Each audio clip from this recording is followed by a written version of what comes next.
guys! Welcome back sa aming vlog! So ngayon, ako lang muna mag-isa kasi ang gagawin ko ay sasagutin ko lahat ng tanong nyo. Question and answer to. So, nung nakaraan, nag-post ako sa Facebook account ko ng nakalagay doon na magtanong kayo ng kahit ano tapos sasagutin ko. Tapos, nag-my day din ako ng ganon. So, ngayon, yung mga nakuha kong sagot dito ay mali. So, ngayon, yung mga nakuha kong tanong doon, sasagutin ko ngayon. Sa abot ng aking makakaya. Meron ditong mga personal questions, tapos meron ding yung iba sobrang lalim, guys, pero susubukan kong sagutin. Tapos, meron din na tungkol sa aming tatlo, pero karamihan sa akin lang mag-isa, so ako lang yung sasagot mag-isa. Okay? Okay, so let's start. First question from R.M. Carcela. Ilang taon ka na po? I'm 17 years old po. Di lang halata. Sure. And another question from R.M. Carcela. Anong strand nyo po? ABM po. Next, from R.M. Carcela ulit. Taga saan ka po ba? Taga ano po? Quezon City. Cute. Ginagawa mo! Tapos, next question from Christian Camacho. Sa San Francisco ka nag-aaral? Opo, dati. Doon po ako graduate ng junior high school. Pero ngayon, hindi na po ako doon nag-aaral kasi senior high na po ako. Next question from Cuenca John Aaron. Ba't ang cute mo? Ay, hindi ko rin po alam yung sagot. Char! Hindi ko po alam. From Freya Aureta Eliseo. Do you have boyfriend? Wala po. And hindi ko po muna siya priority ngayon. Aral muna. Trust. From next question from Randel Lariba. Sino ang crush mo? Ay, pag-usapang crush po, marami ako niyan. Crush lang naman eh. Kasi meron po akong crush na babae, tapos merong lalaki. Yung top 2 na lang sa kanila. Top 2 kong crush na lalaki. Siyempre, Darren Espanto and Francis Lim. Parehong singer. Sa babae, yung crush ko, my gosh, sobrang ganda nila, guys. Si Kylene Alcantara and Andrea Brillantes. Sobrang ganda nun, as in. Galing pang sumayaw, kumanta. Sobrang talented nilang dalawa, kaya crush ko sila. Crush is paghanga, diba? So, hinahangaan ko sila dahil So, next question. From Justin Bernardo, do you play COD? Hindi po. Hindi po ako naglalaro ng online games kasi hindi ako marunong. Can you sing? From Justin Bernardo pa rin po. Opo. Marunong ako kumanta pero hindi ko sinabing magaling. Marunong lang po. Sa CR, kumakanta ako. Next, from Justin Bernardo po ulit, are you famous on TikTok? Hindi po. Mayroon akong TikTok account pero hindi siya famous. Next question from Rob Alfonso. Anong products ang ginagamit mo para pumuti? Secret lang to, guys, ha. Huwag niyo sasabihin sa iba. First time ko itong ipagsasabi sa iba. Wala po. Wala po akong ginagamit na products na pampaputi. Yung kulay ko po, natural siya. Ganyan talaga siya since birth. Ganyan. Ganito talaga. Next question from Kuis Jonas Lawrence Marquez. Hi, Kuis. Song na LSS ka lately?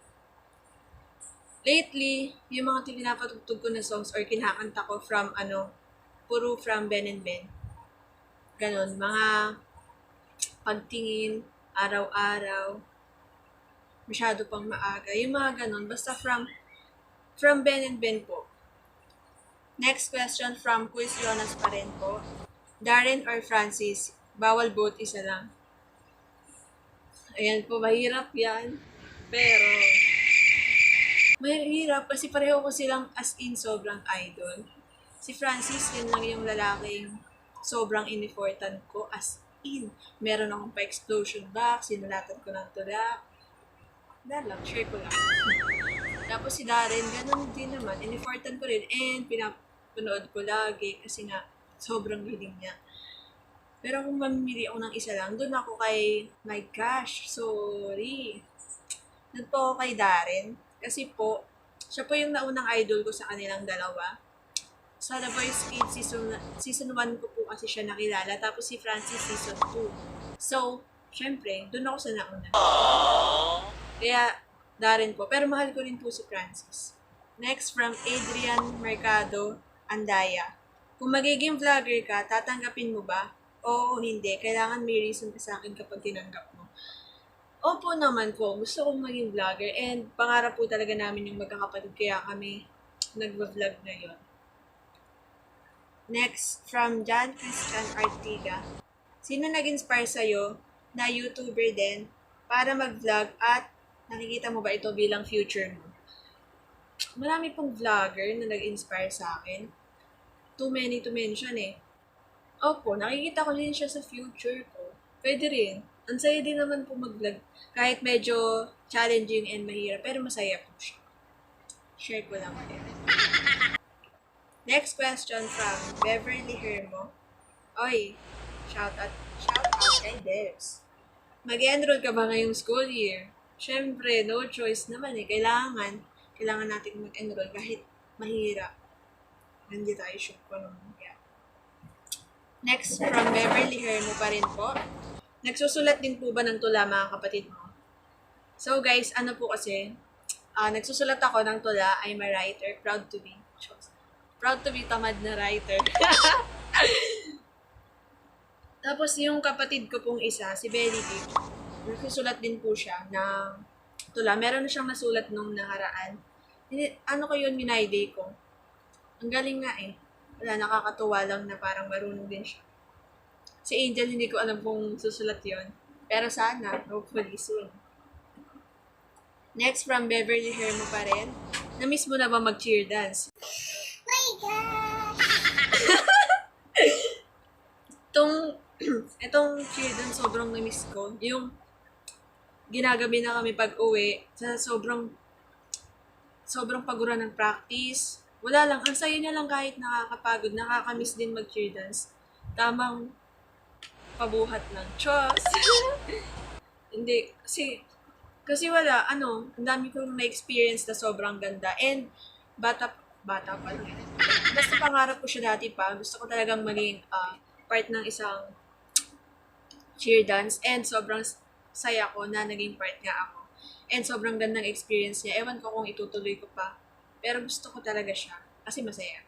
Kahit mahirap lang. Kailangan lang ng time and effort talaga sa pagpa-practice. Concentrate. Ganon. Diet din pala. Kasi kawawa yung magbubuhat. Check ko lang. Next question, guys. Ito yung question na sobrang hirap. As in, mat siya, guys. So, sinolve ko siya. Sinubukan ko po. I tried my best. Pero, from Jeric Padigos, if x is equals to 2 times 3 times 6, then what is x raised to 2 times x raised to 90 minus 6? So, sinubukan ko po siyang i-calculate, guys. Meron akong hawak calculate dito.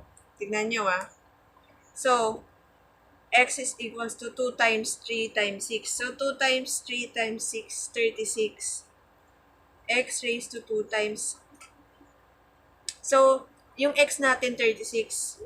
36 raised to 2 times x raised to 90 minus 6. So, 90 minus 6 is 84.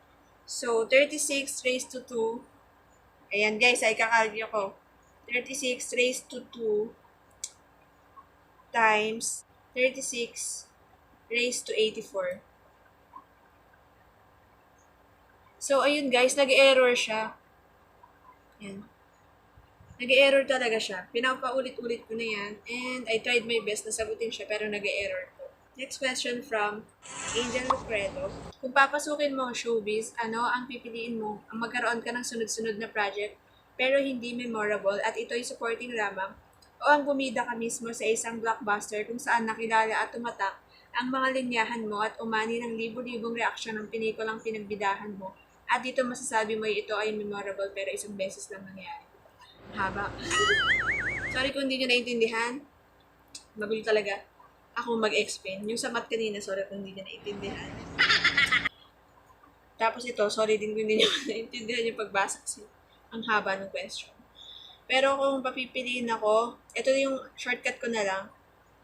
Kung papasukin ko ang showbiz, kung magkaroon ng sunod-sunod na project pero hindi memorable or blockbuster ng pelikula and memorable siya. Siyempre din ako sa doon siguro sa one time lang pero blockbuster siya na naging memorable para sa akin. Kasi wala naman yan sa dami ng beses kang gumanap.